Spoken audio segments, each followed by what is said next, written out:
Thank you for joining us and happy Christmas Eve. If you're watching on your TV this evening, please exit out of the broadcast and come back in. While you can hear me, you probably cannot see me in my Christmas cracker crown. You will need to reload so that you can see the show. This is if you're watching on your television. You have plenty of time to do this. We will begin our pre-show slideshow shortly. That's a tongue twister. The show will begin in 15 minutes. Thank you.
Hello, everyone.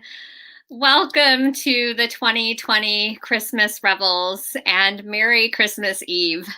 I'm so glad you've chosen to join us to celebrate the return of the light in this darkest year. I'm Sarah Hennessy, Executive Director of Portland Revels. I'd like to take this time to thank you for your support of this 2020 Christmas Revels and of the Portland Revels. We could not have created the 2020 Christmas Revels without your generosity.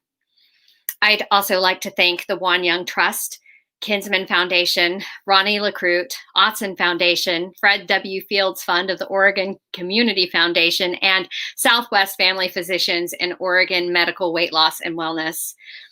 At this performance, before you experience the Christmas Revels 2020, you get a backstage pass with special hosts Robert Lockwood, our music director, and the lovely Betsy Branch, our associate music director. If you have questions or comments during the show, we hope you interact through the live chat on YouTube via your computer, tablet, or phone. If you're watching on your TV, you will not see the comments. But if you're watching on your computer, tablet, or phone and you do not want to see the comments, try putting your video in full screen mode. Just hover your mouse over the very bottom right corner of this video and click on the broken square, the icon on the bottom right. Now, this may or may not work depending on your settings, but it's something you can try. Thank you for being here with us tonight, and welcome Yule.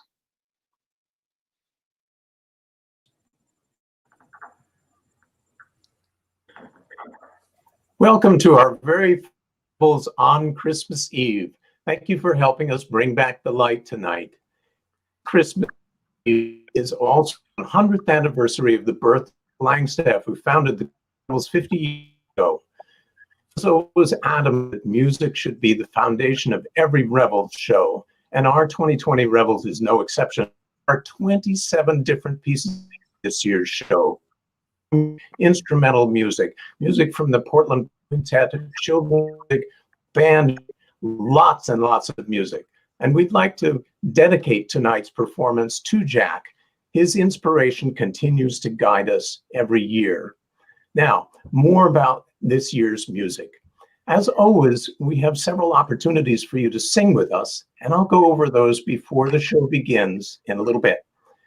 Since we couldn't have a chorus singing together in person this year, we chose some of our beautiful recordings for most of our choral music. Use those recordings as the film's track. And Betsy and I would like to tell you a little bit more about three of them that are special to us. Betsy? Yes, one of the pieces you're going to hear tonight is called the Wexford Carol. And as that name suggests, it's from County Wexford in Ireland. This song dates back to the 12th century. We performed this arrangement in our 2009 stage show and also on our 2010 recording, Down Through the Winters. It's an arrangement that I wrote in conjunction with Robert. The way that Robert and I work together on our arrangements is usually Robert will tell me what kind of voicing he would like on the arrangement, and then I'll write the vocal parts. Together we'll decide what we want to do with the instruments, and then I write the instrumental parts. And we have done a bunch of arrangements this way over the years. It's very satisfying, and it's a great way to make traditional music kind of our own and personal. If you've been listening to the Festival of Carols on All Clouds, you may have heard the Wexford Carol fairly often. It's become a pretty popular carol, but this arrangement of it that Betsy has done is absolutely one of the best that there is out there. It's a gem, and it's very sweet. Now, the next choral piece that we chose that will be in the first half of the show is called Bells of the Morning, which was arranged by Betsy for our 2007 show. The melody is from the traditional Renaissance era carol Down in Yon Forest, but with new words that were written for us by Portland Revels founder Dick Lewis. Here again, Betsy's arrangement uses different combinations of singers that we worked on together to create variations in the texture of the music. It's absolutely beautiful, and I hope you'll agree when both see and hear it in our film, how wonderfully beautiful it is. Now, in the second half, there's a very special piece that we're going to sing for you, or from the recording, called Traveler's Prayer. Now, this written by the English musician John Renbourn. And this song has become a huge favorite of Revels chorus members over the years. It was first performed in the 2001 Celestial Fools Christmas Revels, and it has since been performed in two other productions, I think 2009 and recently in 2018. So this is the fourth show that will have this beautiful, beautiful piece in it. And the recording is also from our 2010 Down Through the Winters album. Betsy, you want to say a little bit more about it? Yeah, I think one reason this is such a special song for us is that it kind of embodies everything that Revels is about. We're singing to nature and the celestial orbs, and usually when we do this on stage, we have to use a stage moon to show the moon. But this year we were lucky enough to actually get the real moon in the show, which was pretty unique. So those are some of the songs. And again, Robert will tell you about more of the songs in the teaching before the show. We also have quite a bit of instrumental music, and that's been really, really exciting for me to work on this year. We have the largest Christmas Revels band ever in our show, 11 musicians. All of them have been in former shows with me, and they're all friends of mine. Every single one, when I asked if they would do this project with me, said an enthusiastic yes right away. I could have kept going. There were so many other musicians, but at some point I had to stop, or we would have just had, 30 people in our band. So we have 11 musicians. The band set includes 14 video clips and 16 sound files.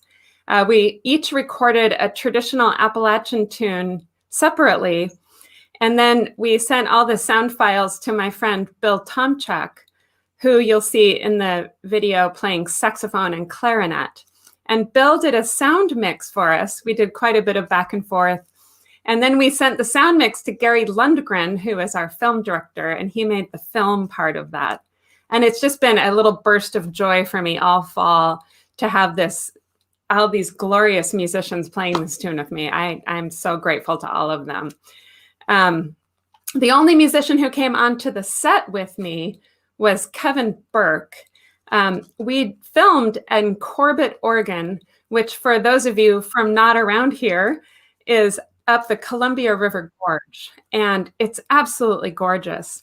When you see the fiddle duet that Kevin and I did, you actually won't even believe that can be in Oregon. But it's actually on the same property where we filmed the entire show. It was this magical property.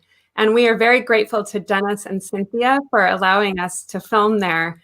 One of the things I love so much about the show is that property and the magic that it brought to all of us. It was very cold, but I would not change anything about that. It was so amazing just to be able to be together and do this project together in person. We were all COVID tested before we went out, and we used lots of precautions. It probably is the only Revels show ever where nobody has gotten sick. So that was kind of remarkable. The other instrumental music you'll hear is, it was delightful to choose all of the music actually, that is underneath the story in the show. We have an amazing storyteller this year named Keisha Jarrett. She's new to Revels. And we have Summer Olson, who has performed with us before. She made us a cranky, and we use a cranky to tell the story. And a cranky is a shadow box where you turn a crank and the story unfolds before you in a really beautiful way. And so it was really fun to choose all the music to help Keisha do her amazing storytelling. All of the music is traditional, except for one piece, which my friend Larry Unger in Massachusetts wrote. It's a haunting waltz called Cumberland. And so anytime our character goes out walking in the snow, you'll hear Larry's tune. And we're really grateful to Larry for giving us permission for that. Robert? Sounds great. Thank you, Betsy. Now, no Revels would be complete without children's music and a chorus. There are 3 children's songs in this year's show. Tomt Julnat is the first one you'll hear, and it's a traditional Swedish song. Kids in our 2017